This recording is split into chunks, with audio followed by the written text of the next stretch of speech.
¿Qué tal? ¿Cómo estáis? Estamos con Fernando Garea, que a mi modo de ver, y no me equivoco, es uno de los cronistas políticos que más controla de este país, que más información tiene.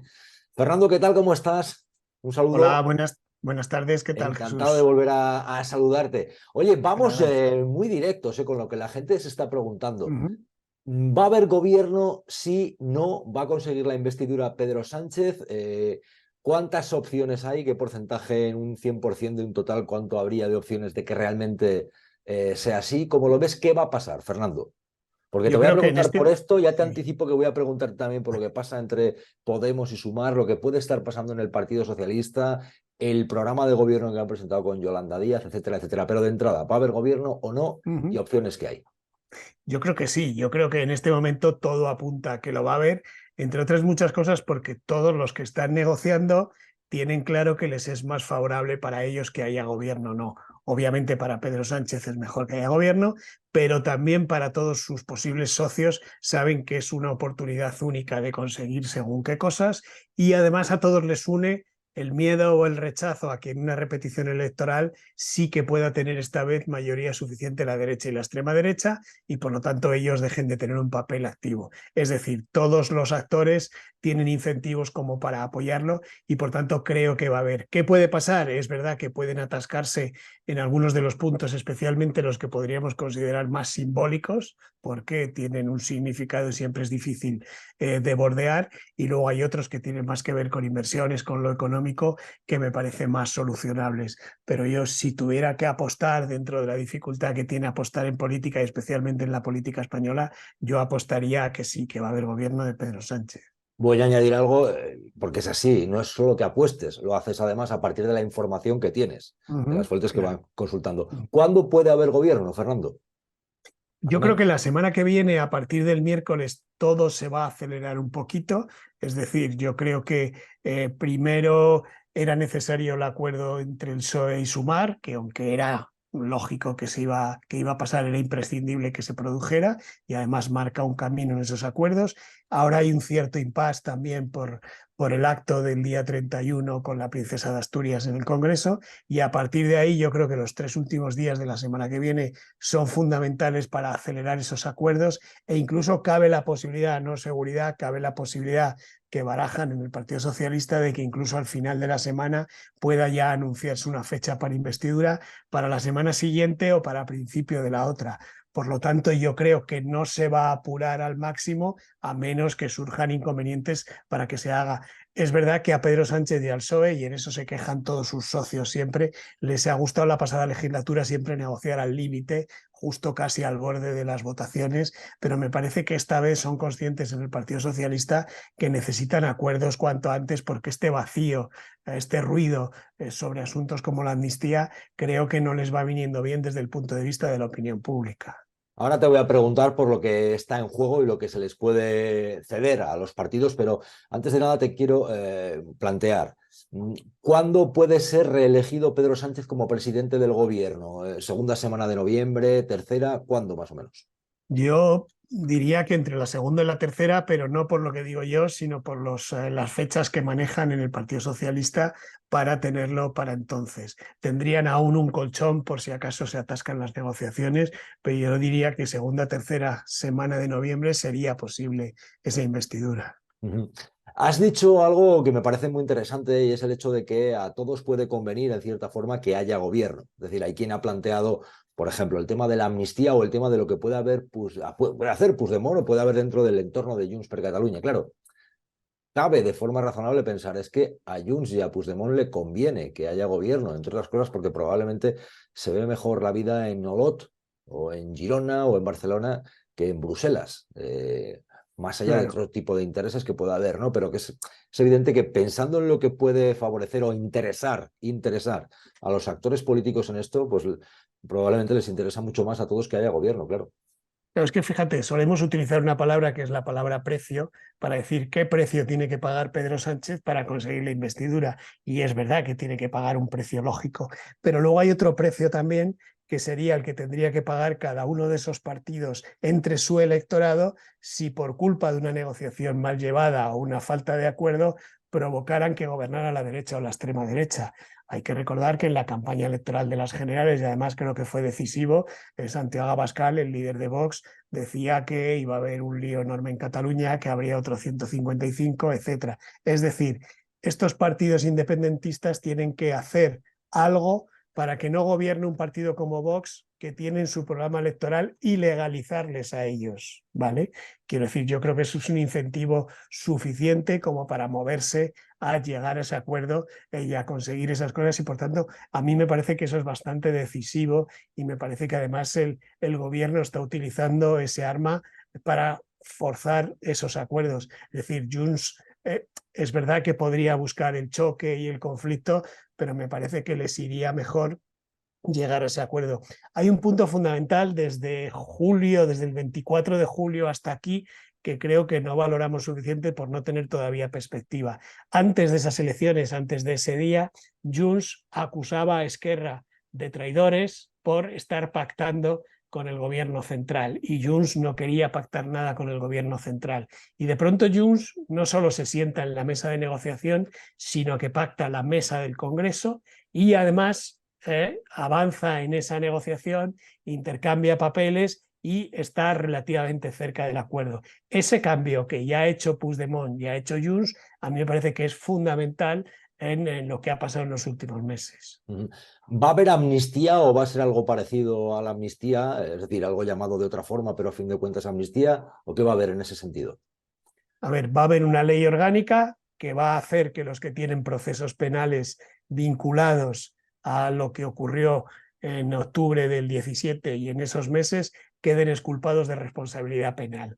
Se intentará llamar o no amnistía, pero es una amnistía. Es decir, esa ley orgánica va a estar en vigor y va a afectar a todos esos procedimientos, incluido también previsiblemente el del Tribunal de Cuentas, e incluido los policías que tienen procedimientos abiertos en juzgados de Cataluña por la intervención policial, creo que excesiva, por decirlo suavemente, del día 1 de octubre del 2017. Yo creo que eso no hay ninguna duda de que si hay acuerdo se va a aprobar y va a estar en el boletín oficial del Estado. Por cierto, esto ya, bueno, a partir de la información que tengas, pero sin duda también es hacer un sondeo de lo que puede ocurrir. ¿Tú crees que con estos miembros sería un gobierno que puede durar 4 años o qué puede ocurrir? ¿Te quieres mojar en Bueno, eso?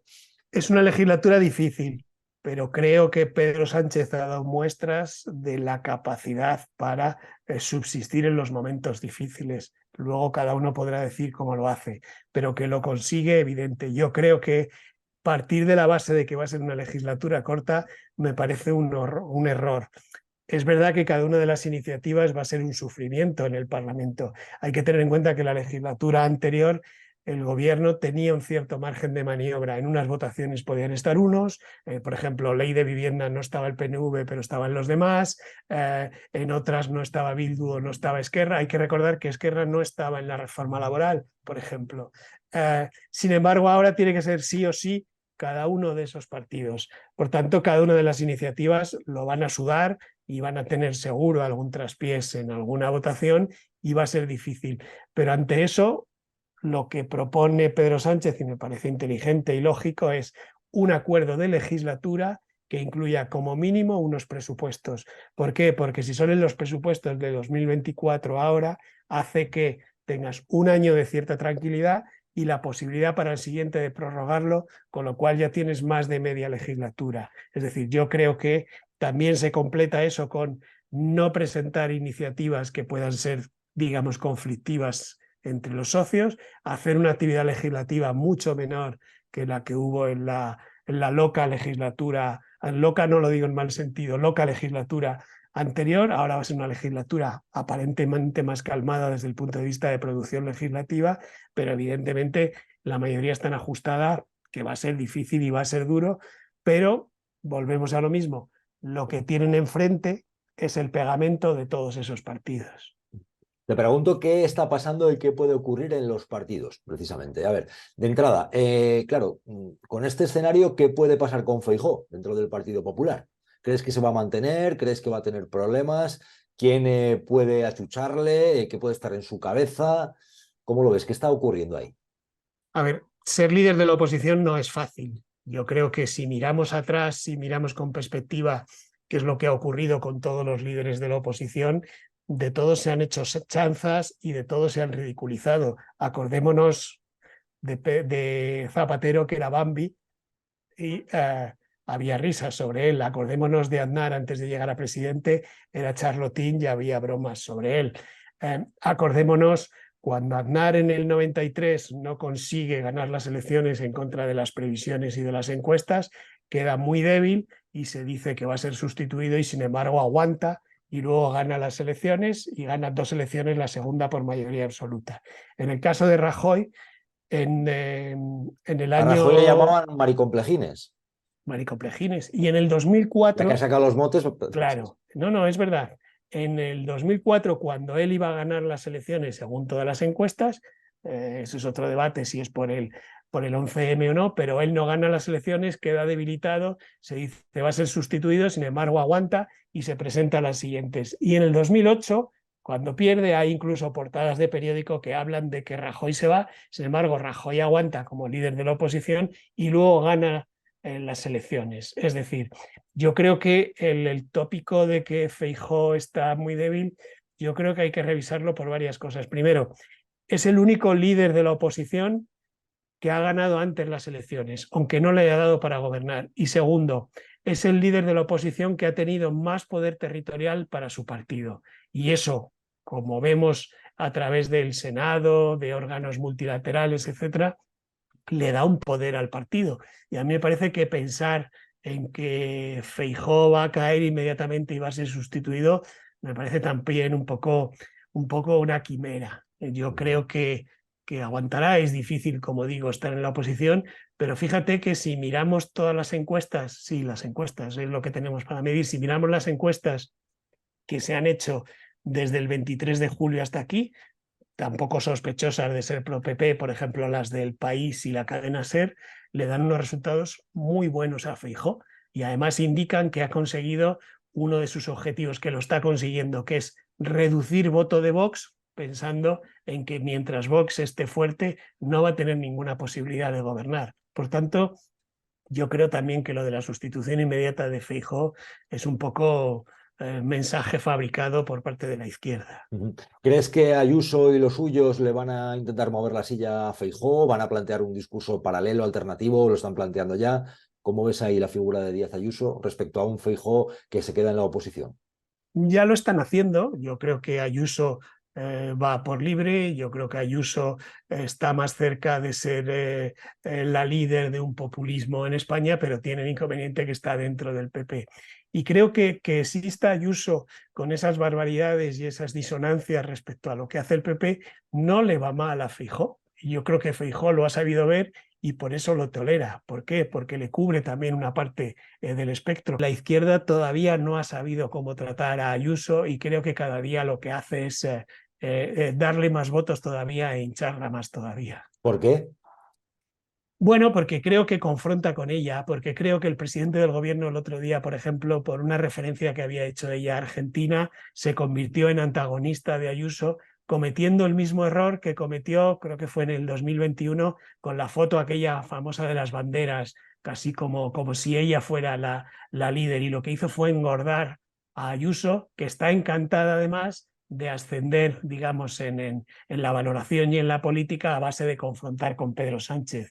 Yo creo que si a cada cosa de las barbaridades que haga Ayuso le damos un eco como el que le estamos dando, al final lo que la estamos convirtiendo es en una lideresa. Y si pensamos que eso termina por debilitar a Feijóo, a mí me parece también erróneo. Por tanto, creo que la izquierda y en concreto el Partido Socialista tendría que revisar un poco esto. Y no lo digo yo, lo dicen también, obviamente, los socialistas madrileños que se encuentran ahí con un muro que cuando quieren escalarlo desde Moncloa o desde Ferraz, se construye un ladrillo más para que sea más alto aún el muro de Ayuso. Te quiero preguntar por Podemos y Sumar y previamente, precisamente estás hablando del Partido Socialista. ¿Hasta qué punto es realmente, como dicen, el Partido Sanchista, en el sentido de que Pedro Sánchez lo tiene muy controlado? Lo digo porque hay voces como la de Paje, que son un poco, pues bueno, pues el contrapunto, pero hasta qué punto, qué está pasando ahí en el PSOE y qué va a pasar. ¿Realmente Sánchez lo tiene tan controlado? ¿El poder es el gran pegamento que todo lo puede y frente al poder, cuando se tiene el poder,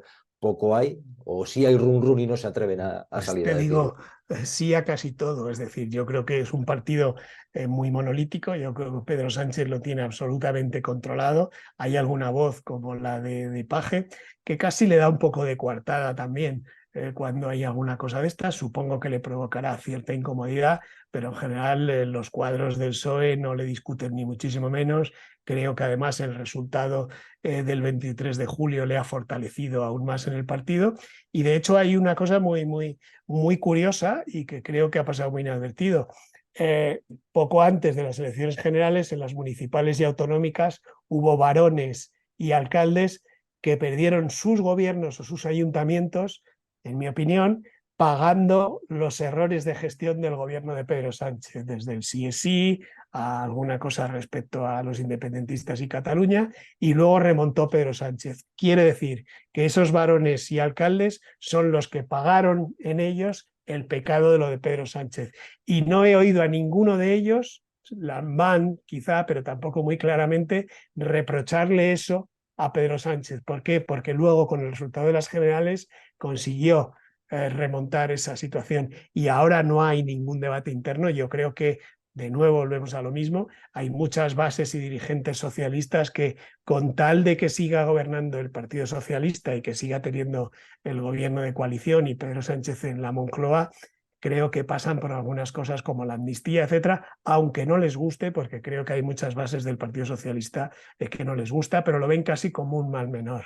Hay dirigentes territoriales y municipales en el Partido Socialista que consideran que se llevaron en la patada la patada del trasero que muchos querían darle a Sánchez. Eso. Pasaron ellos antes por las elecciones y se las dieron. Y luego consideran que la movilización, la enorme movilización que hubo de la izquierda para frenar a la extrema derecha y a la derecha de cara a las generales sí que consiguió detener que realmente hubiera esos gobiernos, ¿no? Ese gobierno, vaya, del PP Claro. y Vox. Sí que es cierto que yo creo, que para bien y para mal la campaña se la echó a los hombros Pedro Sánchez y su equipo. Si llega a salirle mal, hubiera sido la gran derrota y hubieran dicho Sánchez culpable, y como le ha salido bien, Claro, porque realmente se la echó a las espaldas, esa es la realidad, claro. Bueno, pues... Pedro Sánchez y Zapatero.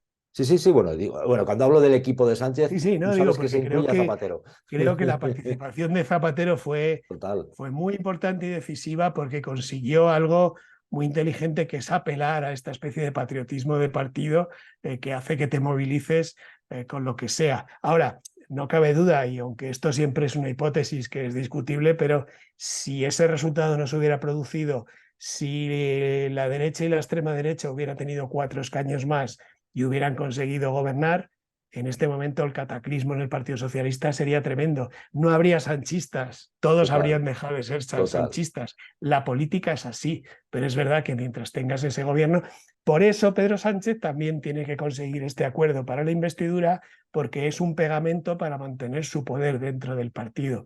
Yo creo que, aunque esto es un debate mucho más profundo que ya han tenido algunos politólogos y que me parece interesante, las primarias en los partidos, pensamos hace unos cuantos años que era un instrumento democrático para los partidos. Y yo creo que al final el resultado de las primarias en los partidos lo que termina haciendo es que el que gana tiene un poder tan omnímodo que casi puede nombrar a quien quiera, donde quiera y como quiera, sin ninguna contestación interna. Por tanto, yo creo que esto de las primarias hay que revisarlo un poco como cuando había el mito de las listas abiertas, ¿te acuerdas? Que era un poco el instrumento democrático y al final no lo fue tanto. Pues yo creo que las primarias al final provoca partidos con menos vida interna y menos democráticos para satisfacción de los líderes que ganan las elecciones, claro.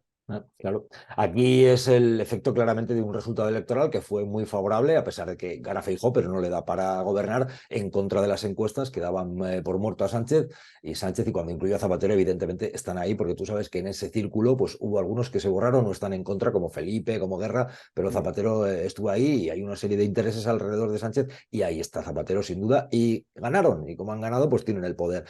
¿Qué va a pasar con Sumar y con Podemos? ¿Crees que Podemos se va a escindir de lo que es Sumar? ¿Qué está ocurriendo ahí, Fernando Garea? Me apetecía mucho hablar contigo porque, sinceramente, hablas con gente y veo no sé, hay personas con las que hablo que hablan con cierto interés. Yo busco una neutralidad, si es posible, ¿no? Para hablar de este tema que me parece políticamente interesante para tratarlo con pinzas, es decir, con la mayor objetividad de lo que está ocurriendo políticamente ahí en ese entorno entre Sumar y Podemos. Nosotros no somos, Garea, de los que nos tuteamos a favor o en contra de uno y de otro, que parece eso dinastía o Sí, Falcon Crest a veces. ¿Qué sí, está eso es. ocurriendo Sí. ahí?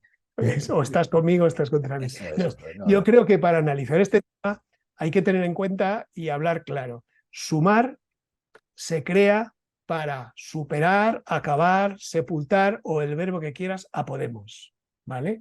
Y de hecho, yo siempre digo que hay una prueba del 9 de esto, es que si tú coges las imágenes y las fotos de Magariños cuando se presentó Sumar, diría que el 99,9% de los que estaban allí en las filas de representación política eran todos víctimas de Pablo Iglesias en algún momento, ¿vale? Es decir, Sumar nace como una parte de ella como asociación de víctimas y damnificados de Pablo Iglesias, ¿vale? Y se reúnen ahí porque lo que quieren es crear a la izquierda del PSOE una formación política que supere y sepulte a Podemos. Y yo creo que esto es absolutamente objetivo, por más que se le pueda poner paños Sí, se calientes. podría decir también, es cierto que en esas pugnas, dices, víctimas de Iglesias, pues en algunos casos Iglesias no llevaría razón, en otros sí, pero eso Ah, no, no, no, es gente que claro, acabó mal con claro, Iglesias o claro, Iglesias con ellos, es decir, claro, Errejón, Iglesias, claro. eso, Sí, pues sí. eso, No, no estoy dando la razón ni a por eso, Pablo Iglesias en esas que batallas, acabaron mal, vaya. ni a los damnificados. Lo que digo es que eso ocurrió, unos con razón, otros sin ella, no lo sé, o por lo menos no me interesará eso. Pero en todo caso es gente que confrontó con Pablo Iglesias y que perdió, y Pablo Iglesias los fue apartando, y ahora ellos renacen sobre esas cenizas y crean una formación que lo que busca es sepultar a Podemos. Yo creo que eso es meridiano. Y además creo que lo que ha ido pasando luego y lo que ha ido haciendo Yolanda Díaz es coherente con eso. Por cierto, Yolanda Díaz lo hace apoyada por Pedro Sánchez, que también le interesa acabar con Podemos, porque cree que Sumar va a ser un socio más cómodo en un gobierno de coalición y menos molesto. La prueba, lo que estamos viendo estos días respecto al conflicto en Oriente Medio. Pedro Sánchez la ayuda y ella hace eso para acabar con Podemos. Y a partir de ahí todos sus movimientos son coherentes respecto a eso. Por eso aparta a Irene Montero. Por eso aparta en el Congreso, en las comisiones y en todos los órganos de gobierno del grupo parlamentario a Podemos, porque lo que quiere es acabar con Podemos. ¿Qué es lo que puede ocurrir a partir de ahora? Yo creo que no tiene sentido pensar que los diputados de Podemos van a votar en contra de la investidura, votarán a favor, harán ruido, harán lo que sea, pero votarán a favor. Pero van a seguir estando bajo esa situación de que Sumar quiere sepultarlos y acabar con ellos. Y creo que puede dar algún disgusto en la investidura. Antes hablábamos de cómo van de justos en las votaciones el gobierno. Yo creo que va a haber algún susto que van a buscar ellos, ellas, también para provocar esas situaciones y nos vamos a unos meses de una cierta incertidumbre. ¿Cómo puede acabar eso? Pero Pues, espera, por espera, espera, ejemplo, espera. ¿A qué le llamas sustos? ¿A qué te estás refiriendo? votaciones, es decir, votaciones en las que los diputados de Podemos se separen de la disciplina de Sumar y voten otra cosa. Pero no Yo la de la creo que es investidura, sino No, otras no, yo votaciones creo que la de de... la investidura no, porque si fueran a otras elecciones, Podemos también estaría muerto, igual que Sumar estaría muerto también. Yo creo que ese es un factor que hay que tener en cuenta. Sumar y Podemos necesitan que haya acuerdo y que haya gobierno, porque si no, en una repetición, yo creo que les iría francamente mal a los dos o a uno solo si fueran juntos. Ujú. A partir de ahí, ¿eso cómo se puede resolver? Pues hay varias posibilidades. Que esos diputados terminen aburridos, cansados, incluso dejen el escaño y sean ocupados por otras personas, digamos, más fieles a Sumar y a Yolanda Díaz. Otra posibilidad es que sean expulsados al grupo mixto y otra posibilidad es que ellas sigan dando batallas. Y ahí hay una cosa sobre la mesa que creo que hay que tener en cuenta, aunque por el momento solo está en el capítulo de rumores de Madrid, que son las elecciones europeas. ¿Vale? Bueno, y no solo en Madrid. Claro. Supongamos como hipótesis que Podemos decide ir a esas elecciones europeas, elecciones en las que además es gratis, porque no se juega ningún gobierno, porque no pones en riesgo una estabilidad de gobierno y porque además la circunscripción única, y esto es muy importante, favorece a los pequeños partidos frente a las elecciones generales en las que hay 54 circunscripciones, ¿vale? De hecho, y por supuesto no hago ninguna comparación, sí a efectos de partidos pequeños, recordemos que en elecciones europeas Podemos, cuando arrancaba, tuvo, creo que fueron 5 eurodiputados, si no me equivoco. Jesús Gil tuvo eurodiputados en su momento, Puigdemont también. Es decir, los partidos pequeños tienen opciones. Supongamos que Podemos presenta una candidatura, no sé, por ejemplo, con Irene Montero al frente en esas elecciones europeas.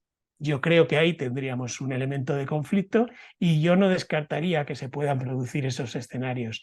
Es decir, yo creo que uno de los errores que se está cometiendo en Sumar es no tener en cuenta esto, y creo que Yolanda Díaz debería solucionar el tema. De la misma forma que Pedro Sánchez está negociando con Puigdemont y con su abogado, de la misma forma que está negociando con ellos, igual Yolanda Díaz tendría que intentar buscar una solución, porque eso va a ser un conflicto político de la legislatura. Es más, me atrevo a decir que Pedro Sánchez le debería decir a Yolanda Díaz: arréglame eso, porque podemos tener conflictos durante la legislatura. Es decir, a ver si va a resultar que la legislatura se va a fastidiar por donde menos esperábamos que se fastidie. Luego es verdad que Podemos cada vez tiene menos fuerza, cada vez tiene menos implantación territorial. Yo creo que uno de los errores de los últimos años de Podemos es no ser consciente de lo importante que es la implantación territorial de los partidos. Yo creo, de hecho, que si el PSOE aguantó en su momento la embestida de Podemos y el PP aguantó en su momento la embestida de Ciudadanos, que acordémonos que las encuestas les daban a los dos por encima en algún momento, fue porque tenían algo que ninguno de los partidos nuevos tenía, que es la implantación territorial. Y yo creo que Podemos eso lo ha descuidado totalmente. Yo creo que tenía que haber trabajado más por tener esa... Y ahora miramos qué es Podemos en cada una de las circunscripciones y cada una de las provincias, y tiene muy poquito, le queda muy poquito con todo lo que tuvo, que fue un caudal de ilusión, de gente que se sumaba, de aportaciones, etcétera, y sin embargo no cuidó toda esa estructura. Y yo creo que ahora lo paga, y ahora nos encontramos que Podemos es un reducto cada vez más pequeño, cada vez tiene menos eco las cosas que hace Podemos y lo de alrededor, porque no tengo duda, no pongo en cuestión que quien manda en Podemos es Yone Belarra, y además creo que es una mujer fuerte como para mandar Podemos, pero es verdad que tampoco podemos negar que hay una serie de entornos donde sigue estando Pablo Iglesias, que están esos mismos mensajes, y que me parece que todos ellos cada vez tienen menos fuerza y cada vez se le va descolgando más gente, entre otras cosas porque ellos también han promocionado el conflicto respecto a personas o entidades que estaban antes cerca de ellos, y yo creo que eso es indudable y lo vemos que cada vez se va desgajando más. Pero me parece, insisto, vuelvo al inicio, que ahí hay una fuente de conflicto en la legislatura que no va a ser fácil de resolver, porque cada vez se va enquistando más. Es decir, hasta en los pequeños detalles. Como decía antes, cuando se reparten las comisiones en el Congreso, comisiones me refiero a la formación de cada una de las comisiones en las que se divide y se organiza el Congreso, a Podemos no le dan nada, no hay nadie en la dirección del grupo parlamentario. Ada Colau sale el otro día, creo que de una forma profundamente inoportuna, diciendo que lo que hay que hacer es quitarle la asignación económica de Podemos, que además de que creo que no se puede estatutariamente, es que me parece que andar con esas amenazas con quienes están contigo en el grupo me parece una cosa lamentable. Es verdad también que Sumar, Yolanda Díaz, una vez pasada la investidura, tendrá también que decir qué es lo que quiere que sea Sumar, porque ahora mismo no lo sabemos. Es decir, por el momento es una unión de muchos partidos con una relación que no está bien establecida. Yo que sé, firman un pacto de gobierno, por ejemplo, y meten un párrafo respecto a Valencia porque está Compromís, sin meter a otras comunidades. Es decir, es una situación un poco extraña que también se tienen que aclarar, y con algo muy importante que le falta por hacer y que prometió que iba a hacer. Ella dijo que iba a hacer unas primarias, ¿vale? Vale, no le dio tiempo a hacerlo para las generales, es comprensible, pero ahora tendrá que hacer algo. ¿Cuál es la estructura? ¿Cuál es la manera en la que se organiza? ¿Dónde está el comité federal de Sumar donde se discuten las cosas. Es decir, en los últimos meses, por ejemplo, hemos oído Sumar ficha a no sé quién para portavoz de no sé qué. Y piensas, ¿y quién de Sumar está decidiendo esto? ¿Es una decisión personal de Yolanda Díaz? ¿Hay una ejecutiva? ¿Hay un órgano concreto? Es decir, yo creo que Yolanda Díaz tiene que definir qué es lo que quiere que sea Sumar, porque me parece que ahora no lo sabemos. Tres cosas de lo que has dicho. Una, curiosamente, lo que has apuntado de que pudiera ir Podemos por su cuenta a las elecciones europeas, me lo han comentado a mí, y no precisamente de Madrid, sino de otro territorio, nadie que sea de Podemos, pero sí alguien con experiencia política que me planteaba esto, y no es de la Comunidad de Madrid, con lo cual sí que circula más allá del foro. Esa es una. Otra, lo de la implantación territorial, efectivamente es un debe. Yo siempre he creído, porque es así, el PSOE es la mayor organización política de este país, porque lo es históricamente, es la que tiene Claro. casas del pueblo en un montón de localidades, tiene un arraigo histórico tremendo, y tejer eso no se hace fácilmente. Es decir, de entrada Podemos, la fortaleza que pudo tener en los territorios fue en muchos casos merced a acuerdos que pudo haber pues, con los comuns, con las mareas en Galicia, etcétera, etcétera, etcétera, y una implantación territorial lleva tiempo y experiencia y cuajo, y probablemente también pues, ser mucho más habilidosos, pero que es algo que partidos como el PSOE han conseguido de forma ya histórica. Y la implantación que tiene en muchos territorios una casa del pueblo, pues es que es algo que viene de muy atrás, y ha habido en mitad de todo eso hasta conflictos bélicos. Y termino. Y luego otra. Claro, antes decías lo que puede estar ocurriendo ahora.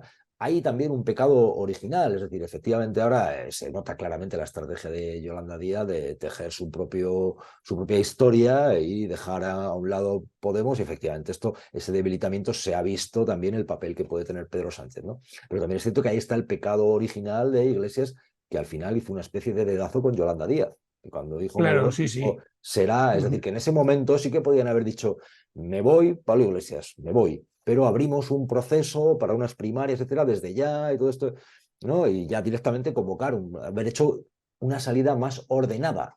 Y eso no ocurrió. Entonces ahora, claro, ahora cuando vemos esta situación también tiene que ver con algo que se decidió en este momento. Si bien es cierto que claramente canta muchísimo la manera con la que les están orillando y les están negando Claro. la implantación que hay que decirlo, que le ha venido muy bien a Yolanda Díaz. O sea, Yolanda Díaz también le debe mucho a lo que ha sido Podemos. Sí, Igual no, que de otros ella. dirigentes a la izquierda del Claro. PSOE. Claro, ella fue vicepresidenta y antes ministra de Trabajo precisamente por esa fuerza de Podemos. Yo creo que eso es innegable. Pero fíjate, un ejemplo de la situación en la que está Sumar de indefinición o rara y que a mí me cuesta explicar. Yo soy un antiguo y creo en lo que tú hablas del Partido Socialista. La figura fundamental del Partido Socialista siempre ha sido el secretario o la secretaria de organización, porque es alguien que se recorre las sedes, que va a las organizaciones territoriales, las controla y se sabe qué es lo que ocurre en cada uno de los territorios. Bueno, pues Sumar está en una situación de indefinición que es difícil de entender, y te pongo un ejemplo claro. Una de las personas fundamentales y vitales para la negociación del acuerdo de gobierno la semana pasada fue Nacho Álvarez, porque Nacho Álvarez lleva años negociando todos los acuerdos a los que llega Unidas Podemos o Podemos y ahora Sumar, ¿vale? Nacho Álvarez pertenece a la dirección de Podemos y además es secretario de Estado del ministerio de Ione Belarra, ¿vale? Y sin embargo, Podemos se queja de que no ha sido informado de lo que se está negociando, y probablemente Nacho Álvarez no les ha informado porque está trabajando con Yolanda Díaz. Es decir, Nacho Álvarez pertenece a Podemos, pertenece a Sumar, no pertenece a ninguno. Es decir, hay una situación que a mí me cuesta mucho trabajo entender y que creo que además tiene muchas disfunciones, por lo que digo, no hay una ejecutiva, un comité federal de Sumar en el que se ratifiquen los acuerdos o se pueda discutir o alguien pueda hacer propuestas. Se creó este grupo de trabajo para hacer las propuestas de escucha y nadie sabe quién creó ese grupo de trabajo, que no estoy poniendo en duda la valía del grupo de trabajo, que es muy bueno, hay gente muy valiosa, pero no sabemos cómo ha nacido todo eso. De pronto se dice que va a haber 20 juristas que van a hacer una propuesta de amnistía, luego fueron solo 5, pero eso no se ha discutido en ningún órgano porque no existe ningún órgano dentro de Sumar en este momento. Se dice, no, se ha hablado entre todos los partidos socios, pero no sé si todos tienen la misma fuerza, el mismo peso. Nos encontramos, por ejemplo, que dentro de la dirección del grupo parlamentario de Sumar en el Congreso tiene más fuerza y más peso en la Chunta aragonesista que Podemos, que está muy bien la Chunta, pero obviamente no tienen la misma fuerza. Es decir, hay una serie de cosas ahí que Sumar o Yolanda Díaz tiene que resolver y que tiene que poner un poco de orden y definir qué es lo que quiere que sea Sumar, porque por el momento es una cosa un poco extraña, me parece. No, se ve que, bueno, se hablaba de la nueva política, pero se ven tics de la de toda la vida, es decir, a veces mucho individualismo y mucho de ir a la suya. Eso también se ve, son a veces miserias de la política. Claro, y sobre todo después de haber llevado a la izquierda y a las bases de la izquierda a una política teóricamente muy participativa. Es decir, se les preguntaba hasta por un chalet que se iba a comprar el líder del partido. Se les preguntó por eso. Y de pronto se va a una situación en la que ni siquiera está definido cuáles son los órganos donde se discute cada una de las cosas. Es decir, yo creo que a las bases no las puedes llevar de un lado para otro, sino que tienes que preparar un poco ese camino y establecer un poco, insisto, falta una definición de qué es lo que quieren que sea Sumar en todos los sentidos, el ideológico, pero también el organizativo, que como te digo creo que es muy importante. A veces hablamos despectivamente del aparato de los partidos. No sé quién es un aparachic, pero es fundamental. Sin el aparato de los partidos no hay nada que hacer. Sin los aparachic no hay nada que hacer. Y ahora mismo en Sumar creo que no existe esa formación, creo. Claro, porque Fernando, en esto además es todo a veces como muy enconado, ¿no? Es decir, hay en las redes sociales mismo opiniones donde se ve que prácticamente hay quienes interpretan poco menos que la posición de unos o de otros dentro de Sumar o Podemos. Como digo, ahí parece como una especie de guerrilla, papeles que a mí me producen bastante vergüenza ajena en algunos casos, pero es verdad que estamos viendo de forma muy cruda un enfrentamiento dentro de lo que es la izquierda, una vez más. Y sí es cierto también, creo yo, que da para reflexionar hasta qué punto, claro, en todo lo que es Podemos ha habido campaña y guerra sucia contra ellos, mediática, judicial, pero también se han autolesionado en lo que es Podemos y lo que está ocurriendo con Sumar por encima de lo necesario. Es decir, que también ahí han volado y siguen volando los puñales, las traiciones, etcétera, etcétera. Y encima, decir esto que objetivamente es así, sin posicionarte siquiera, ya es caldo para que te acusen de estar con unos o con otros. Pues sinceramente, así está Sí. el patio, ¿no? En este territorio de la política y del periodismo. Sí, lo primero, lo que tú dices que no había dicho antes y que es muy importante, y es que Podemos y Pablo Iglesias han estado sometidos siempre a unas campañas brutales como probablemente ningún político ni ningún partido ha estado antes. Campañas personales de persecución, etcétera, etcétera. Y yo creo que eso hay que subrayarlo, guerra sucia, policial, etcétera. Bien, a partir de ahí, es verdad que hay una forma también de hacer política en esa izquierda que consiste es o conmigo o contra mí, de tal forma que si un día alguien pasa un poquito el pie más allá de la raya para hacer alguna crítica interna, enseguida se convierte en un hereje y es expulsado de la casa de Dios. Es decir, yo creo que eso lo estamos viendo y creo que ha ocurrido sistemáticamente durante estos años y por eso consiguieron, vuelvo a lo que decía antes del Día de Magariños, llenar, es una metáfora irónica, llenar un palacio de deportes con damnificados de Pablo Iglesias, ¿vale? Porque lo consigues haciendo una política que consiste en eso, un poco en la confrontación, en quién es el enemigo y quién no es, y es como digo, o estás conmigo o no estás, o estás contra mí. Yo creo que eso es evidente estos años y lo estamos viendo ahora todavía otra vez, y a mí me parece que ahí una política un poco de sentido común y de reagrupamiento, si es que es posible, pues creo que sería conveniente para ellos, porque yo creo que ese odio interno al final lo que termina es restando y no sumando. Y creo además que viendo a las bases y al electorado, tengo la impresión que uno de los grandes méritos que tuvo Podemos y que fue muy importante para la democracia y para la historia de España y quizá de Europa también, es haber incorporado a la política y al sistema a mucha gente que daba la espalda a la política, a los partidos tradicionales, que no votaba en muchos casos y que tenía mucho distanciamiento. y que vimos cuando el 11M con aquello, el 15M, perdón, con el 15M, con aquello de no nos representan, etcétera, etcétera. Bueno, pues Podemos yo creo que trajo a toda esa gente hacia la política, fue una corriente de ilusión para mucha gente que fue muy importante, trajeron algunas cosas que han quedado, otras no, pero han quedado respecto a manera de hacer política, pero creo que no pueden malversar ese apoyo ni pueden despreciar a esas bases y esa gente a base de estar continuamente en la interna y en peleas internas.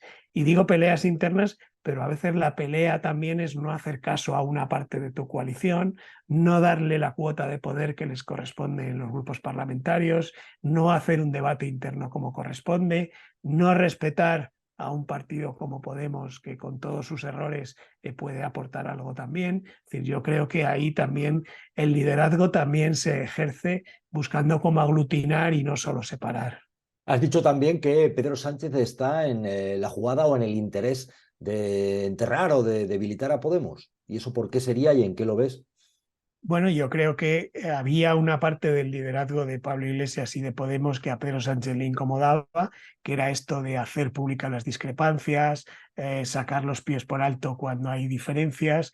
Yo creo que eso a Pedro Sánchez le molestaba y le cansaba y buscaba un socio de coalición como Yolanda Díaz, más cómodo, que aunque sea dura en las negociaciones, yo no digo que sea blanda, todo lo contrario, creo que es muy dura, pero tiene otra forma de hacer política. Yo creo que para Pedro Sánchez es un inconveniente fuera y dentro el que haya ministras como Podemos que dicen algunas de las cosas que dicen sobre Oriente Medio. No estoy diciendo si tiene razón o no, digo que le incomoda a Pedro Sánchez que eso ocurra y por tanto quería un socio de coalición mucho más cómodo y Yolanda Díaz le garantizaba eso, las cosas se quedan dentro, hay una negociación que, insisto, es dura porque ella es muy dura negociando, pero no es lo mismo que algunas de las cosas que a Pedro Sánchez le incomodaban. Y creo que por eso él quería superar eso y quería superar alguna cosa muy concreta, por ejemplo, lo que se refiere al Ministerio de Igualdad. Yo creo que Pedro Sánchez, de una manera muy injusta, hizo que cargara toda la culpa de las disfunciones, errores, líos y polémicas de la ley del sí es sí sobre las espaldas de Irene Montero. Y yo creo que eso no es justo. Yo creo que es verdad que Irene Montero pudo cometer errores en la forma en la que luego tradujo esos errores y dijo que eran los jueces machistas, etcétera, en lugar de admitir el error, pero decir que el sistema de penas del sí es sí es culpa de Irene Montero es no decir la verdad, porque quien lo hizo fue un ministro socialista, que fue Juan Carlos Campo, que ahora es magistrado del Tribunal Constitucional. Es decir, toda la culpa no es de ella y Pedro Sánchez lo que hizo fue salir de ese tema, dejárselo a ella y encapsular la culpa en Irene Montero y luego intentar superar Podemos quitándose de encima también a Irene Montero, que yo creo que también le interesaba a Pedro Sánchez, y ahora se supone, y esto ya es información, que Pedro Sánchez lo que quiere es recuperar para el Partido Socialista la cartera de igualdad, porque consideran dentro del partido que ha sido un error, han perdido una bandera tradicional de ellos, han lanzado hacia otro lado el feminismo y no hacia el que ellos querían o ellas querían, etcétera, etcétera. Por tanto, yo creo que sí, vamos, sé que Pedro Sánchez estaba de acuerdo con Yolanda Díaz en superar lo que era Podemos. Sí que es verdad que ya que planteas esto de lo ocurrido con la ley del sí, sí, a mí me han preguntado a veces y ya he dicho, de entrada hay que repetirlo las veces que haga falta. En un gobierno, las partes que están en el gobierno son responsables de lo que hay, porque hay un consejo de ministros, no dos, porque a veces existe esta tentación de no, nos quedamos con esto solo por nuestra parte y esto otro de la otra. No, no, no, es un gobierno de coalición. Entonces sí que es verdad que en este caso una ley como esta sale de un Consejo de Ministros, donde hay dos partidos políticos.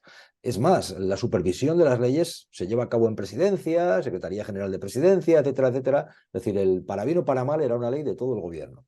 Y esto es así, a veces parece que el marrón se lo comió un partido. También es verdad que ese partido, Podemos, cogió muy pronto la bandera y se empecinó en el tema de los jueces o unos fachas, Sí, etcétera, sí, etcétera. desde luego, Encantados sí, con sí. esa bandera, pero también es verdad que de forma estratégica desde el PSOE y desde Sánchez dijeron, tirad y abrazaros ahí con la Sí. bandera, ¿no? Ese es el tema. Entonces, efectivamente, lo que acabas de decir, claro que estaba el Ministerio de Justicia con un ministro del PSOE y claro que una ley como esta sale de un Consejo de Ministros supervisada y debe estar supervisada por Presidencia. En Y entonces ningún aquí yo creo que aquí gobierno, el hambre y las claro, ganas de comer se han juntado sí. en no reconocer además a tiempo, pues lo que ahora empiezan a, ya empezar a decir más, que sí que tenía algún fallo. Yo cuando pasan estas cosas, pues como harás tú, pregunto a los expertos, yo pregunté a juristas, no precisamente juristas fachas, porque también hay juristas Ujú, progresistas y decían, no, no, la ley tiene fallos. Y entonces, ujú, claro, se empecinaban y yo creo que dijeron, bueno, pues tirad, empecinaros y no tiene nada que ver con nosotros, ¿no? Desde la sí. parte de Sánchez. Sí, Y su entonces, error, el de error de Irene Montero y Podemos está en ese empecinamiento. Pero no hay ni un solo gobierno que toque el Código Penal sin supervisión del Ministerio de claro, Justicia. O sea, claro. ninguno. Pero es que Y además la supervisión basta, última de Presidencia. claro, pero basta ver además en los papeles de la trazabilidad, de la elaboración de la ley para ver que los proponentes de la ley en el Consejo de Ministros fueron el Ministerio de Igualdad y el Ministerio de Justicia. El Ujú, Ministerio de Justicia es el que hace el sistema de penas y por si alguien además tiene alguna duda, basta ir a la cuenta de Twitter del entonces ministro de Justicia para ver cómo el día que se aprueba definitivamente en el Congreso alaba el sistema de penas que se establece en esa ley, porque es él el que la hace con su equipo y con el equipo de la vicepresidencia, que entonces era Carmen Calvo, ¿vale? ujú. Había habido un lío al principio cuando el primer borrador en febrero del 19, pero luego pasa a justicia todo el tema de penas y es justicia quien lo hace y yo creo que eso hay que repetirlo muchas veces y por tanto echarle toda la culpa de la elaboración a Irene Montero creo que es falso. Otra cosa es luego la gestión de ese error, disfunción o como se quiera llamar, pero el error o la disfunción desde luego no es de ella en su equipo. Sí, sí, es compartida y esto también es curioso porque se ha abonado en, bueno, pues una parte de la ciudadanía, de seguidores políticos, de que tratas estas cosas, lo intentas hacer con la mayor objetividad del mundo y enseguida están los comentarios de este está contra no sé quién, este está, que también es patético a veces, ¿no? Por cierto, en lo que es ahora el presente y el futuro, ¿qué claves crees que en lo que se ha presentado por parte de Pedro Sánchez y Yolanda Díaz pueden ser diferentes a lo que podía haber sido, es decir, por ejemplo, política del Sáhara, el discurso que se Uh está -huh. planteando respecto a la monarquía, no sé, la política de defensa? ¿Ves que se pueda estar edulcorando algún tipo de principio político entre Yo PSOE y creo, Sumar o no? sí, yo creo que es mucho más moderado, por decirlo de alguna forma, que lo que era el programa que se pactó en 2019. Es verdad que las circunstancias no son las mismas, porque eso necesariamente ahora lo tiene que votar el PNV y sobre todo Junts, que no es un partido de izquierdas precisamente, es un partido conservador y a veces muy conservador. Pero aún así, yo creo que hay algunas renuncias, por ejemplo, lo que se refiere a fiscalidad también es muy importante. Yo creo que se rebaja mucho en lo que podríamos llamar más de izquierdas, si se quiere ver así, y yo creo que se edulcora bastante lo que tú has dicho del Sahara. Yo creo que es muy importante también el que Sumar, a pesar de que su número 3 por Madrid es una mujer saharaui, pierde eh, muchísima fuerza respecto a esos asuntos y yo creo que eso es una evidencia. Han preferido hacer fuerza sobre otros, como lo de la reducción de jornada y algún otro social, pero me parece que es mucho más moderado que lo que era el acuerdo del 19 y más inconcreto también. Es decir, si comparas incluso la redacción de los dos, en este hay mucho impulsaremos, procuraremos, reforzaremos, pero no hay nada, digamos, imperativo. Insisto, es verdad que luego necesitas apoyos y lo tienes que conseguir, pero me parece que en el texto es una evidencia que todo eso se ha producido. ¿Hasta qué punto un Pedro Sánchez mucho más fuerte después del resultado electoral, porque le daban cao y vuelve a resistir, está también en una estrategia de quedarse con más espacio político de la izquierda? Es decir, el debilitamiento de Podemos también le hace a él quedarse con más potenciales electores, más lo que pudo ser el PSOE en su momento hace unos años, ¿no? ¿Hay también algo de estrategia en eso? Sí, claro. Yo creo que, de hecho, visto desde otro lado, el riesgo de Sumar precisamente es quedar con perdón, como marca blanca del PSOE. Yo creo que es una tradición en todos los gobiernos de coalición en Europa y diría que en el mundo que el partido pequeño generalmente termina siendo fagocitado por el grande. En este caso, incluso en los resultados electorales de julio, el Partido Socialista tuvo un relativo buen resultado respecto a 2019 y, sin embargo, Sumar tuvo un mal resultado respecto a lo que habían sacado todos los partidos, incluido Podemos, en las elecciones del 19. Si se hace esa comparación, se ve como el Partido Socialista le va ganando espacio a Sumar. Eso puede pasar también si el PSOE, por ejemplo, se hace con la cartera de igualdad, si coge algunas de esas banderas que ahora tiene Sumar, y ahí Yolanda Díaz lo que tendrá que decidir es si busca diferenciarse de cuestiones concretas del Partido Socialista, corre el riesgo entonces de que se diga que está sacando fuera las discrepancias, o si prefiere debatirlas internamente. De momento tenemos alguna pista, y es que si nos fijamos desde el mes de julio hasta aquí, con el gobierno en funciones y ya ella como líder de Sumar, ha habido unos cuantos acontecimientos en los que Yolanda Díaz ha cambiado y sí que ha hecho públicas esas discrepancias respecto al Partido Socialista y no le ha importado. Por ejemplo, acordémonos cuando el caso Rubiales acusaba de inactividad al gobierno en esos días, mientras el gobierno decía, no, tengo que esperar unos trámites, que si un tribunal, que si otro, y sin embargo ella iba a las manifestaciones y metía prisa al gobierno. Lo hizo también cuando la compra de acciones de Telefónica por parte de un grupo de Arabia Saudí, también ella hizo público su discrepancia y cuál era la posición. Lo ha hecho en alguna medida en lo de Oriente Medio, es decir, ahí hay un cambio en el que sí parece que tenderá a intentar visualizar algunas cosas para diferenciarse y saber y sacar cabeza, porque, insisto, corre el riesgo de ser fagocitada dentro del gobierno de coalición. Ujú. Entonces, recapacitando y digamos a modo de conclusión de lo que has dicho, digamos que Podemos puede aguantar ahora mismo dentro de Sumar, pero llegado el escenario de las elecciones europeas pueden plantearse volar solos en esa partida de las elecciones europeas y jugársela a ver qué pasa, casi en un todo o nada, ir solos a Sí, esas elecciones. digamos que están sentados en un barril de pólvora, en un equilibrio muy, muy delicado, y cualquier chispa puede hacer que salte por los aires eso. Estabas hablando de medidas económicas. Es muy interesante lo que está pasando estos días porque, oye, ha salido directivos de Repsol, de CaixaBank, el presidente de la patronal, a cargar contra, por ejemplo, que se prolongue el impuesto a la banca, el impuesto especial a los grandes beneficios de la banca. Es cierto que los bancos o las energéticas están presentando unos beneficios extraordinarios, maravillosos, sobre todo para ellos. Entonces, claro, ¿cómo te quedas cuando Repsol plantea si se mantiene este tipo de impuesto, nos replantearemos si futuros proyectos van fuera de España? Cuando sale el presidente de la patronal y dice son medidas populistas, también hablando de lo de la reducción de la jornada laboral. Sale también el de CaixaBank, ha salido hoy, diciendo que esto del impuesto a la banca, prolongaros un tiro en el pie y que le parece discriminatorio porque realmente no tienen tantos beneficios. El problema grave que yo creo que estamos o podemos tener en nuestro país en estos momentos es aplicar fórmulas populistas, fórmulas que solo van en contra de lo que es las empresas, y las estamos oyendo permanentemente. No estamos oyendo al gobierno, estamos oyendo a dos partidos en estos momentos, como ha sido hace un par de días, que quieren gobernar. Hay una discriminación en este impuesto muy notable. Evidentemente hay un trato diferencial y negativo sobre la banca. No debemos decir que es porque hay resultados extraordinarios. Honestamente, no se están produciendo esa rentabilidad extraordinaria. Mi opinión es que gravar a la banca más es pegarse un tiro en el pie porque es el aparato circulatorio de la economía. ¿Cómo lo Pues ves? aquí intento verlo como ciudadano, y creo que todas esas empresas que has citado, esos sectores que has citado, de cara a los ciudadanos tienen la batalla perdida. ¿Por qué? Porque los ciudadanos vemos que suben los tipos e inmediatamente nos suben las hipotecas, pero no nos suben la remuneración de las cuentas.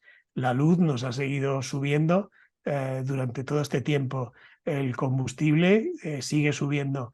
Y encima se nos presentan todos esos datos tan espectaculares y con beneficios récord, etcétera, que es verdad que su fin es conseguir beneficio, pero no pueden pretender que los ciudadanos que estamos sufriendo en nuestras carnes todas esas subidas de precio, aplaudamos esa subida de beneficios y no nos parezca bien, que a mí sí me lo parece, que los gobiernos impongan más impuestos precisamente para repartir esos beneficios. Porque además, en paralelo, otra de las cosas que se me olvidaba, es que los salarios nos han bajado a todos los asalariados. Si nos han bajado los salarios, ellos tienen beneficios récord y todos esos servicios que ellos suministran han subido, pues está claro de qué parte hay que ponerse y qué es lo que hay que pensar.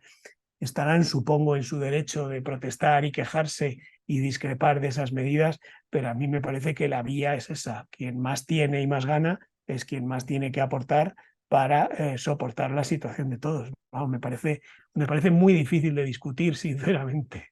Cuando dices nos han bajado los salarios, claro, es que ha subido el coste de la vida, evidentemente. Eso está ahí. Claro. Si bien es cierto, Fernando, cuando ves que salen pues, toda esta gente a hablar, están intentando ejercer algún tipo de presión, es decir, son lobbies, son grupos de poder desde la banca, desde las energéticas, Sí, que sí, están lo intentando son. incidir en la formación Sí. del gobierno que todavía no se ha formado y que todavía depende del PNV, por ejemplo, todavía depende de los nacionalistas catalanes, etcétera, que no son precisamente partidos progresistas y que tienen también sus Sí. líneas. Pues imagínate, el presidente, el que era presidente del PNV está al frente de Repsol, los vínculos que puede haber entre Iberdrola y el PNV, etcétera. Es decir, que gente que luego a la hora de negociar pues puede también decir, oye, esto me lo rebajas o no. Es decir, están ejerciendo algún tipo de presión, son lobbies. Sí, claro, sí, sin duda. Y además, otra cosa que se te olvida y es la influencia que tienen, por lo que todos sabemos, en los medios de comunicación, también para presionar esas empresas y de hecho lo hacen. Y están en su legítima defensa de sus intereses, pero es verdad que lo que quieren es, el PNV es un partido muy próximo al tejido empresarial, al tejido industrial del País Vasco y por tanto defiende esas cosas. Ojo, sin embargo, porque el PNV sí que apoyó todas las subidas de impuestos en esta legislatura a estas grandes empresas, a las eléctricas, etcétera. Es decir, el PNV tiene ahí un doble juego, pero termina votándolo. Ya veremos a ver Junts, que es un partido muy de empresarios y muy conservador, pero sí es evidente que ellos intentan presionar. Pero a mí me parece que tiene un elemento positivo para Pedro Sánchez y para el PSOE. Y esto y la presentación del acuerdo con Sumar de cara a sus bases y de cara a su electorado. ¿Por qué? Porque lo que se puede presentar, y de hecho creo que lo están haciendo, es queremos un gobierno de coalición que proponga estas medidas sociales y además suba los impuestos a estas empresas que ganan tanto dinero. Para hacerlo tenemos que pactar cosas como la amnistía, que a vosotros nos van a gustar, pero es un mal necesario para conseguir lo otro. Y yo creo que eso es un argumento bastante fuerte para conseguir sacar esas medidas como la de la amnistía con menor coste entre su electorado. A mí me parece que, de hecho, la sucesión de primero firmar el acuerdo con Sumar y presentarlo como un gran acuerdo que reduce las horas de trabajo, etcétera, etcétera, o que pone impuesto a estas empresas, y luego la amnistía, yo creo que tiene ese efecto facilitador del apoyo del electorado de izquierdas. O sea, digamos que también es un elemento aglutinante con sus simpatizantes, Claro. ¿no? Que vean que, mira, los nuestros se movilizan y les ponen estos impuestos a la banca y demás, ¿no? Es decir, es Eso un es. poco también darle una especie de, bueno, pues de cultivo de alimento a su electorado, que vean que pueden llevarse a cabo este tipo de medidas, si bien es cierto que luego a veces distan mucho de lo que realmente podría ser hasta necesario, porque es verdad que los beneficios que estamos viendo por parte de pues el sector de la banca, lo que decías tú, lo que te dan cuando pones el depósito, lo que están cobrando. El propio sector inmobiliario que va muy vinculado a la banca, cómo se están poniendo las hipotecas, que es la banca Sí, también, sí. los alquileres, donde también está el negocio bancario. De que Uh-huh. puede haber algún tipo de ley o de impuesto incluso, pero dista mucho todavía de estar como creo que debiera estar de forma razonable el mercado de la vivienda, el mercado de la sanidad pública, porque sí, ya acaba haciendo un mercado. Es decir, también va muy vinculado. Cuando sale una empresa como una empresa, sí, la banca, como CaixaBank y presenta los resultados, CaixaBank está en Adeslas. Uh-huh. Seguros, esto hay que decirlo a la gente que lo sepa. Y son seguros Uh-huh. privados, es decir, están haciendo también caja con eso.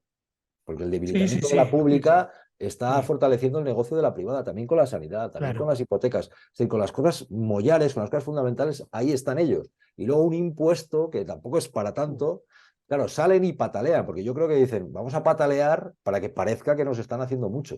Sí, Pienso yo, ¿eh?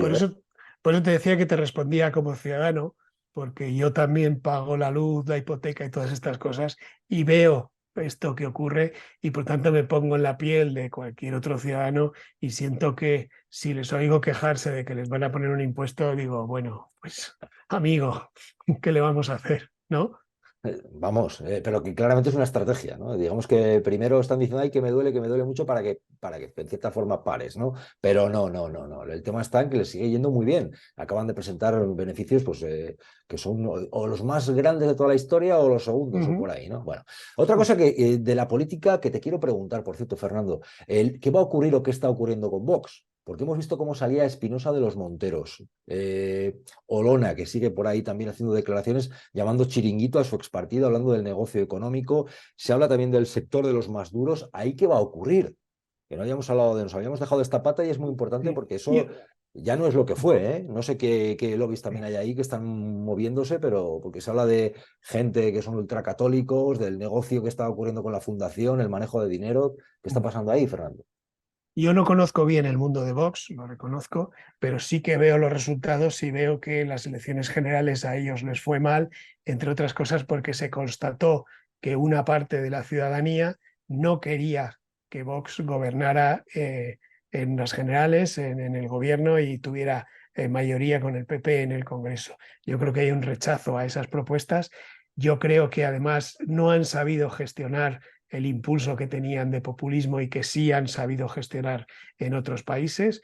Yo creo que ellos no han dado con la tecla. Yo creo que además se equivocaron profundamente, como vemos además con datos de análisis, con el tema de las mujeres, con el tema del feminismo. Yo creo que esa guerra cultural en España afortunadamente no funciona y creo que desde el punto de vista del apoyo social y el apoyo electoral, yo creo que están en baja y están en una situación en la que el PP les va a ir comiendo terreno, como hablábamos antes, de la estrategia de Feijóo. Y a partir de ahí, internamente, lo que vamos viendo es que efectivamente, a mí me cuesta mucho hablar del sector moderado de Vox porque no creo que exista sector moderado de Vox, porque es un partido que en sus principios tiene la negación de muchas cosas, incluido la violencia machista, el cambio climático, pide la ilegalización de partidos, etcétera, etcétera, lo que todos sabemos y por tanto hablar de sector moderado me resulta muy complicado. Creo que Vox ha perdido su oportunidad, o espero que así sea, de convertirse en algo parecido, por eso, por su vinculación católica y creo que por unas estrategias francamente equivocadas, como por ejemplo en plena campaña electoral decir que si gobierna con el PP va a haber un cataclismo en Cataluña, un 155, etcétera. Es decir, yo creo que eso hizo que muchos votos corrieran hacia el PSC para evitar que gobernara el PP y Vox. Yo creo que afortunadamente han cometido muchos errores, pero ya sabes eso de cuando el adversario se equivoca no le distraigas, pues eso. Ya. Se ha hablado muchas veces de casos de censura o de cancelación por parte de Vox o de gobiernos o administraciones donde estaba Vox, también de Vox no dejando entrar a periodistas en actos suyos o ruedas de prensa o del partido.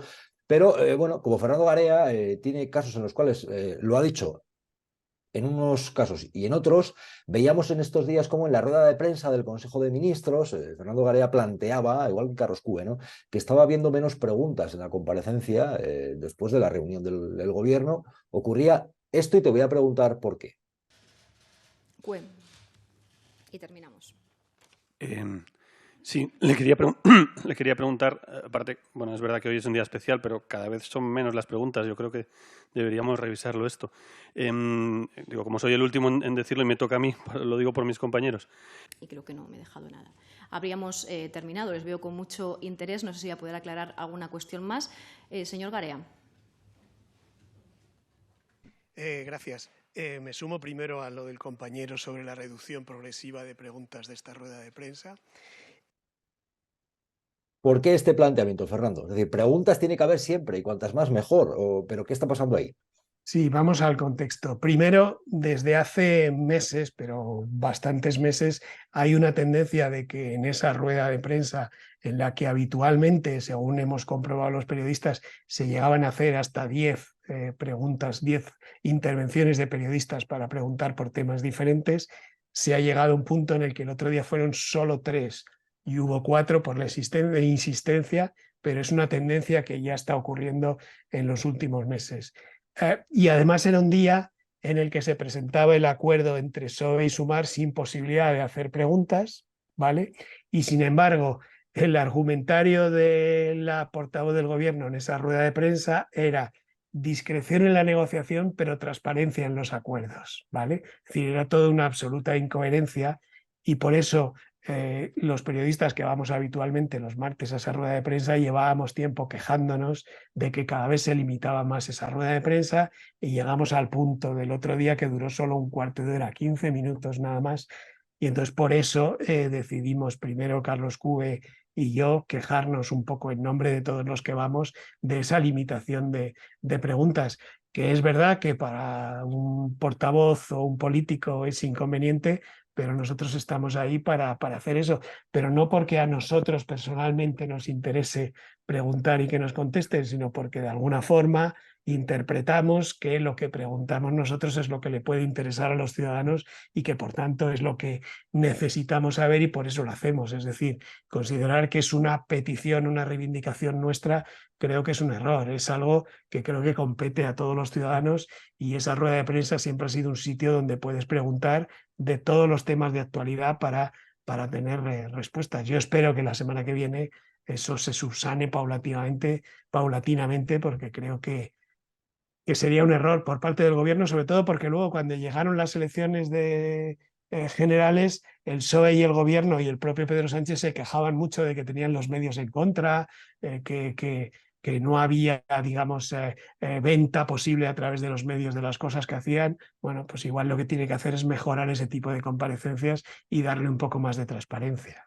Sí, sí, que además pienso yo hay que plantear lo que sea necesario plantearlo en todos los casos cuando sea justo hacerlo y con todos los partidos. Lo digo porque estamos también en un tiempo en el que se vive también por parte del espectador o del seguidor, ¿no? Yo he visto situaciones periodísticas en las que se ha alabado algunas entrevistas, oh, qué bien, porque le hizo tales preguntas. Estoy convencido que los mismos que han alabado esas entrevistas o esas preguntas porque se le hacían al partido rival, si esas mismas preguntas se le llegan a hacer a su partido, al partido al que apoyan, esa misma situación periodística habría sido mal vista.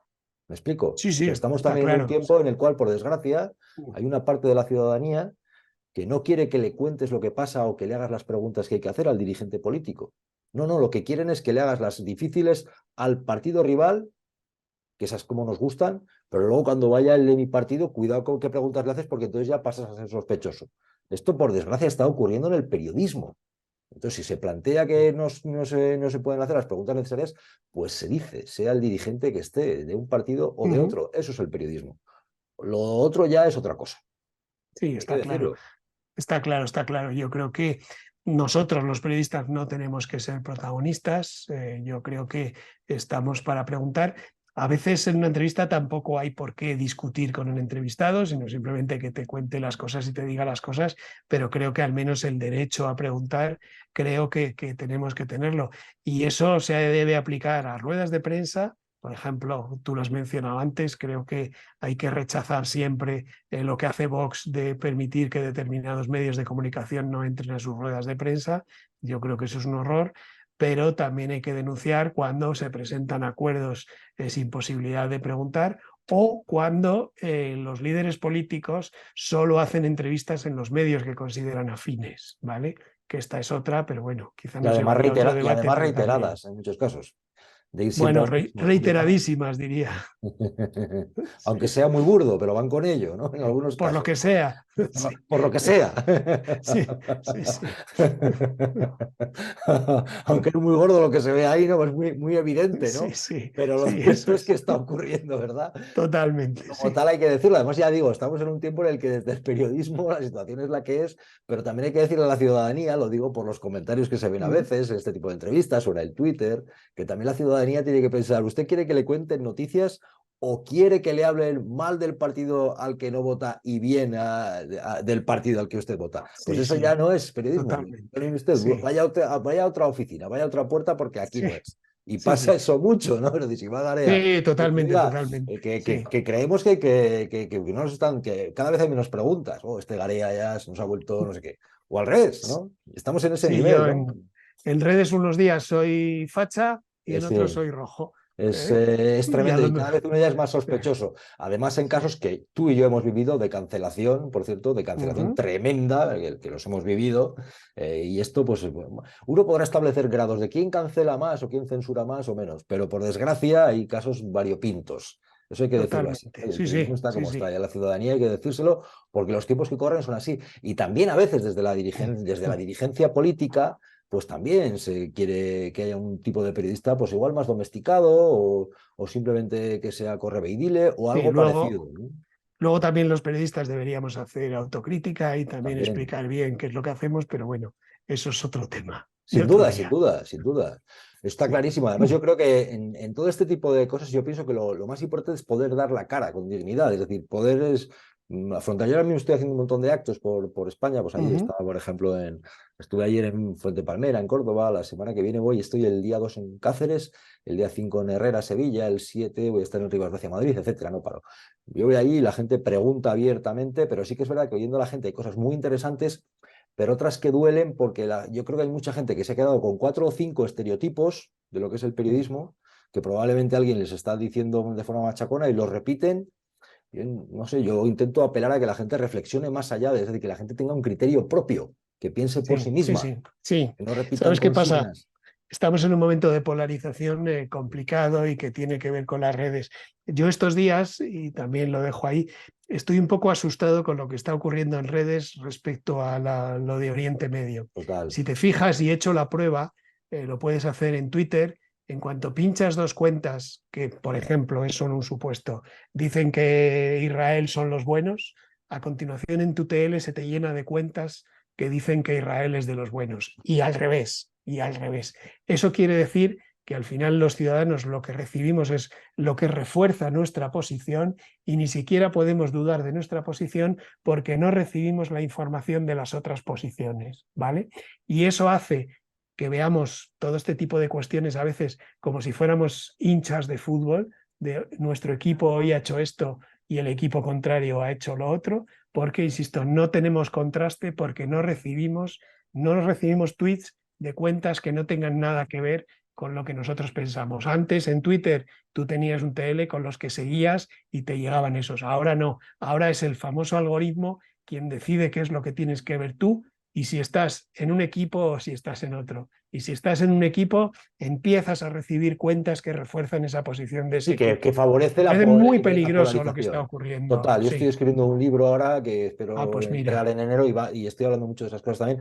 Y claramente la polarización es un negocio y la eso, borreguización sí, de la sí. sociedad también lo es. Quieren a la Y es sociedad. adictivo además, ¿eh? Total, total, total, total. Por cierto, hablando de estas cosas, yo creo que podemos estar de acuerdo, porque no hemos tratado el tema, pero acaba de salir, estamos de acuerdo, creo, Fernando Garea y yo, en algo que es muy evidente, que es condenable los atentados de Hamas en territorio israelí, a los terroristas se les detiene, los rehenes no pueden estar presos, la gente inocente no puede pagar. Condenable. Y condenable también que estén bombardeando por parte de Israel con apoyo de potencias internacionales o al menos poniéndose de perfil a población inocente en Gaza. Creo que en eso estamos de acuerdo, ¿no? Y no somos sospechosos de terrorismo, ni de proterrorismo, ni todo este tipo de cosas. Sí, básicamente sí. Luego hay muchos elementos que tienes que poner por medio, que además nos llevan a una situación absolutamente explosiva en la zona que como alguien no lo pare, no sabemos qué consecuencias va a tener, porque tenemos que pensar que detrás de cada una de esas partes hay países muy poderosos y muy peligrosos, desde Irán a otros en el que no sabemos cómo puede derivar esto, pero sí, efectivamente, yo creo que es imposible no estar de acuerdo con esos principios elementales que acabas de decir tú. Y a modo de conclusión, porque el otro día estuve con Gervasio Sánchez, hablábamos mucho de esto y de periodismo, y hubo gente que me dijo, no habláis de Pablo González. Y yo diré también, a mí me gustaría que se dieran más Mm. explicaciones de lo que se le imputa a Pablo González, que yo lo desconozco y me gustaría tener más detalles y por supuesto que me solidarizo con la familia de Pablo González y no me gusta, creo que tiene que haber más transparencia en lo de Pablo González, Sí, yo confieso que me falta mucha información. igual que a O sea, mí. estoy de acuerdo con lo que tú dices, me solidarizo. No me parece una situación normal tanto tiempo sin que haya una acusación formal y que la conozcamos y que no se haga pública. Eso no me parece propio de un Estado de Derecho y democrático y lamento profundamente lo que tú dices, la falta de información. Tampoco soy un especialista en ese caso y en los temas de exteriores, pero me parece que no es una situación muy normal en un país de la Unión Europea no conocer esos detalles de cuál es la acusación y en qué situación está y cuál es la perspectiva y cuándo va a haber un juicio o no, si hay un escrito de acusación como habría aquí sobre cualquier ciudadano, es decir, es una situación francamente extraña. Y tengo nada, un par de minutos para preguntarte por algo que ha saltado y que va a ser una de las imágenes ya históricas de este país, que es la jura de la princesa, porque sale que la reina Sofía no va a ir, dicen que por no hacerle una especie de distingo a Juan Carlos I, que no iba a estar, el rey emérito. ¿Qué te parece esta escena?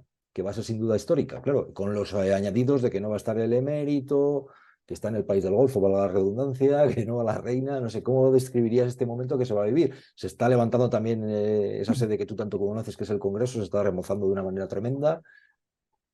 A ver, yo creo que independientemente de si se es republicano o monárquico, yo creo que hay unos protocolos que tiene el Estado y que hay que cumplir, y si el modelo de Estado es la monarquía, hay que cumplir esos modelos, y uno de ellos es que quien puede ser reina jure la Constitución, y a mí me parece un acto normal y que creo que dentro de esa institucionalidad hay que respetar. Otra cosa es el debate en el que probablemente sí estaré entre los críticos sobre si alguien por el hecho de nacer en una familia tiene que ser jefe de Estado, etcétera, etcétera. Pero una vez que la institucionalidad de España es esa, a mí me parece que se jure la Constitución, y además que se jure simbólicamente ante las Cortes, que son los representantes de la ciudadanía, a mí me parece un acto normal, aunque no me gusten los actos de boato y estas cosas, pero creo que es normal, y creo que otras muchas democracias europeas que son monarquías tienen actos como este, e incluso mucho más de pompa y circunstancia que este, y me parece que es normal. Y luego está la disfunción, que es verdad, de una familia en la que el abuelo no puede estar viendo a su hija, y además me parece bien que no esté, porque me parece que como mínimo tiene que dar una explicación, etcétera, etcétera, de todo. Esa parte me parece lamentable, pero creo que el acto, bueno, me parece que tiene ese significado.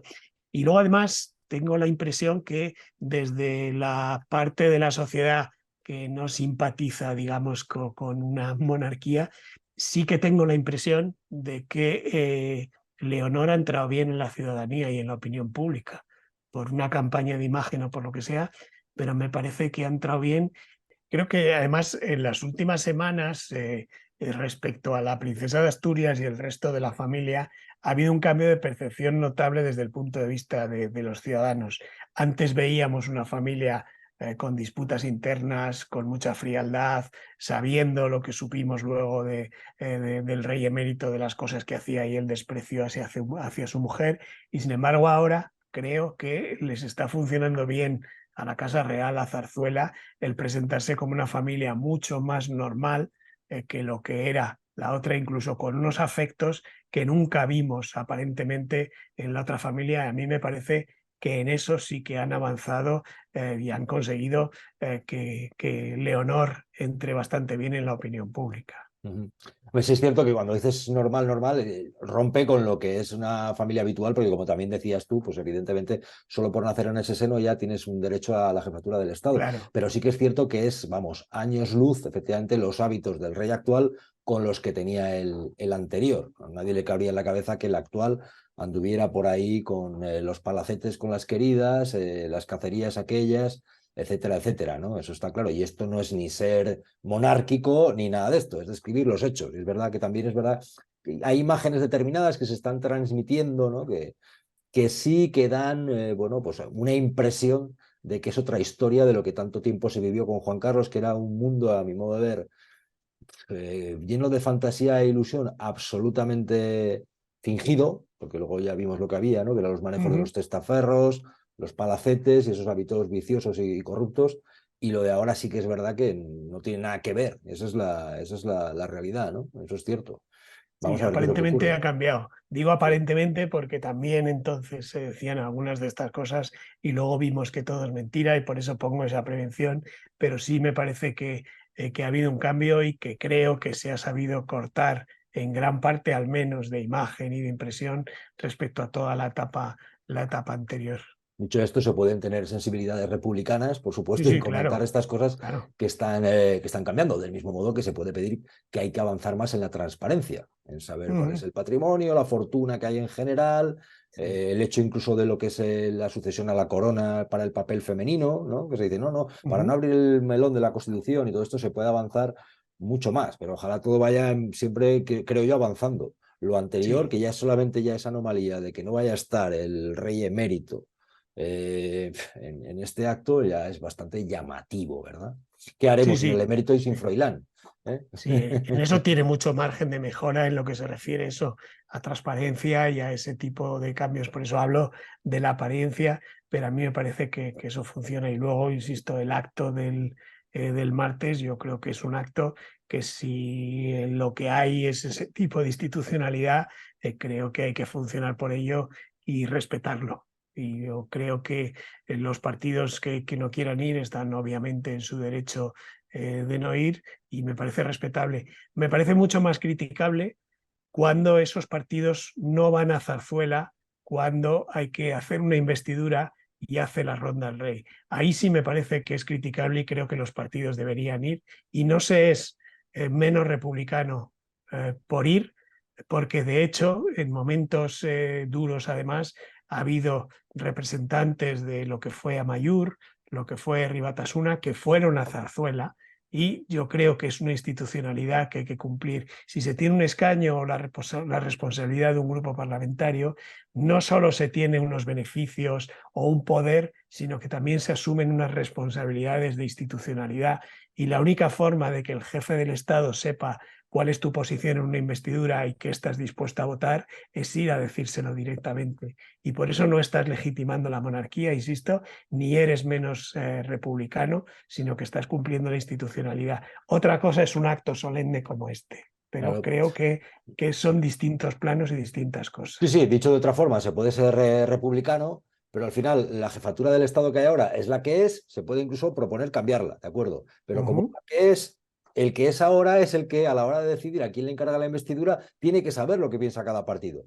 Para saberlo hay que ir y decírselo. Claro. Porque si no, luego se entra en, no, es que lo hizo, pero si es que no sabía, si no habías ido a Berlín, ¿no? Esa es la realidad, ¿no? Entonces, y a partir de ahí puedes decir, soy republicano y quiero la república, pero si esta es la jefatura que hay, con esa jefatura tienes que ir, salvo que a veces se busca, pienso yo, determinado postureo. Puede ser el más republicano, incluso a veces hay que reflejarlo en otro tipo de actos, pero en ese sí tiene que saber el rey actual a quién quieres votar para decidir a quién le encarga la investidura. Luego, lo que decías de la anomalía, pues, y quién va a estar o quién va a respetar o no va a respetar, ahí dejamos el hecho de quién ha hecho más daño a la monarquía en los últimos años, los republicanos o el llamado ahora rey emérito.